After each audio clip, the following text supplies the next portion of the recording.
Assalamualaikum warahmatullahi wabarakatuh. Jumpa lagi bersama saya di Water Seven Aquatic, channel yang membahas seputar ikan hias. Dalam kesempatan video kali ini, saya akan membahas seputar perawatan burayak ikan killifish. Ada pertanyaan, kapan waktu yang tepat untuk memindahkan burayak ikan killifish? Apakah burayak ikan killifish perlu dipindahkan ke tempat yang berbeda dari tempat penetasan telur? Nah, telur ikan killifish yang baru menetas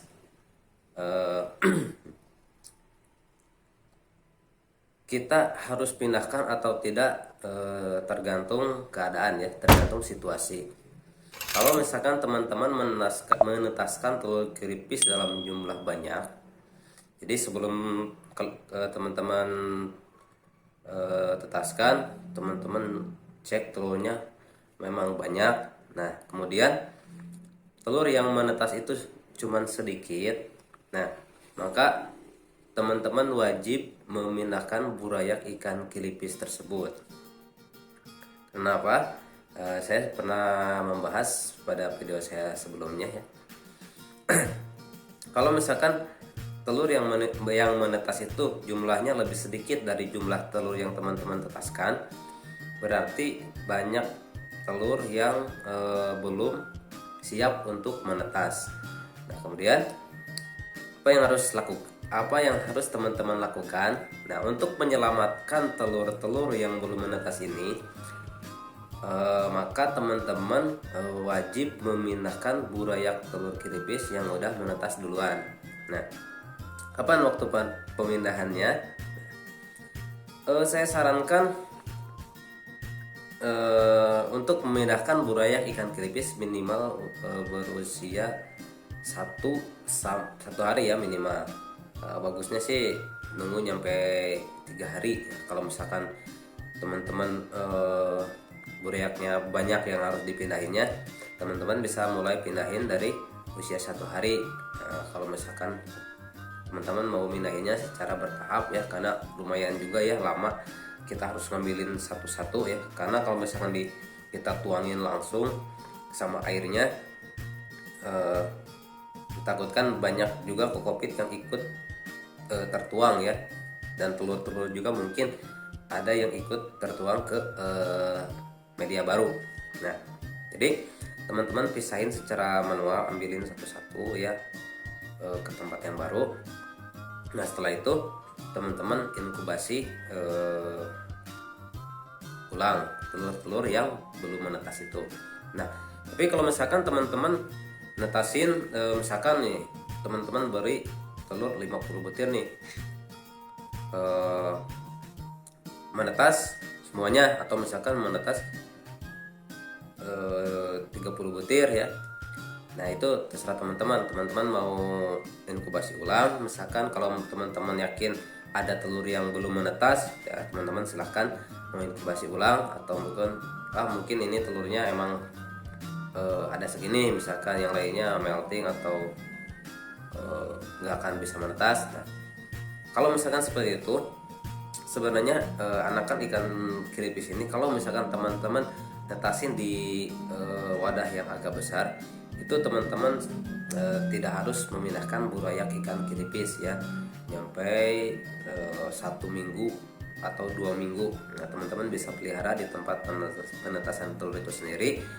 Nanti setelah berusia 1 atau 2 minggu, kira-kira butuh tempat yang lebih luas, teman-teman bisa memindahkan burayak ikan killifish ke tempat yang lebih besar. Nah, seperti itu.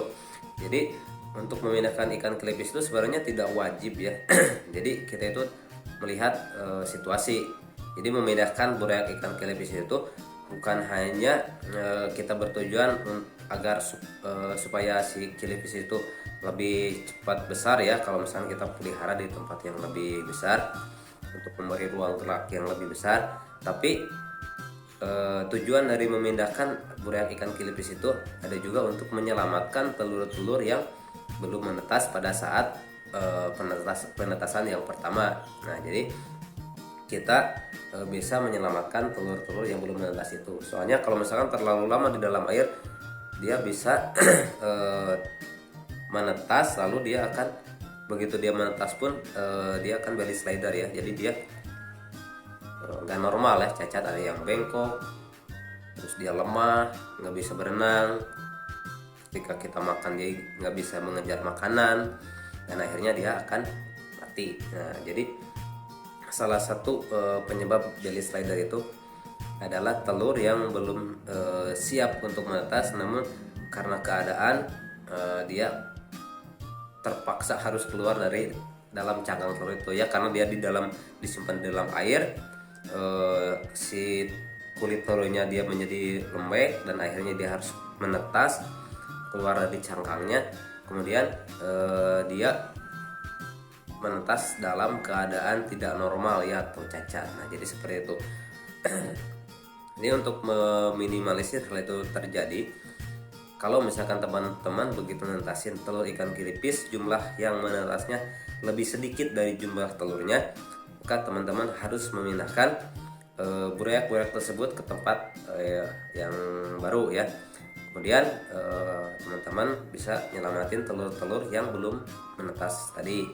Caranya dengan disaring, dikeringkan ulang, tapi jangan sampai diperas ya, karena si cangkangnya udah mulai lembek ya kalau misalkan udah menuju masa dia untuk menetas. Nah, teman-teman coba angin-anginkan saja, lalu inkubasi ulang, tunggu 1 sampai 2 minggu, lalu teman-teman bisa tetaskan kembali telur-telur yang di penetasan pertama belum menetas. Nah, jadi seperti itu ya. Untuk memindahkan ikan kilipis, burayak ikan kilipis, jadi sebenarnya tidak wajib ya, tidak wajib. Kita melihat situasi dan kondisi saat penetasan saja.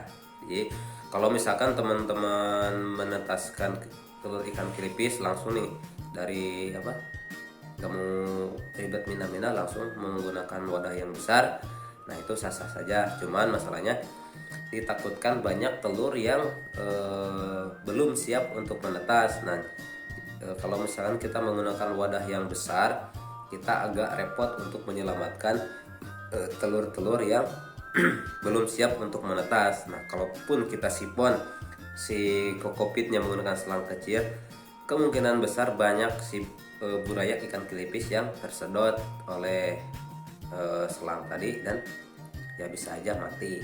Jadi kalau untuk penetasan telur kilipis, saya sarankan menggunakan wadah yang kecil aja ya, bisa pakai box plastik gitu ya, box tempat donat ya, yang ukurannya nggak terlalu besar lah, biar lebih mudah untuk perawatannya gitu ya. Kalau misalkan pakai tempat yang lebih kecil juga, begitu kita ngasih makan burayak ikan kilipis juga lebih mudah ya untuk mendapatkan makanan. Kalau kita misalkan kasih artemia, karena ruang geraknya sedikit, jadi dia lebih gampang untuk menangkap makanan-makanannya tersebut gitu teman-teman. Nah, jadi mungkin segitu dulu untuk video kali ini. Mudah-mudahan bisa bermanfaat buat teman-teman, khususnya teman-teman pemula yang baru belajar, baru main di dunia kilipis. Buat teman-teman yang belum subscribe, jangan lupa ya subscribe channel ini, agar channel ini bisa terus berkembang dan bisa memberikan ilmu yang bermanfaat buat teman-teman. Oke, sampai jumpa di video saya selanjutnya. Salam satu ayat.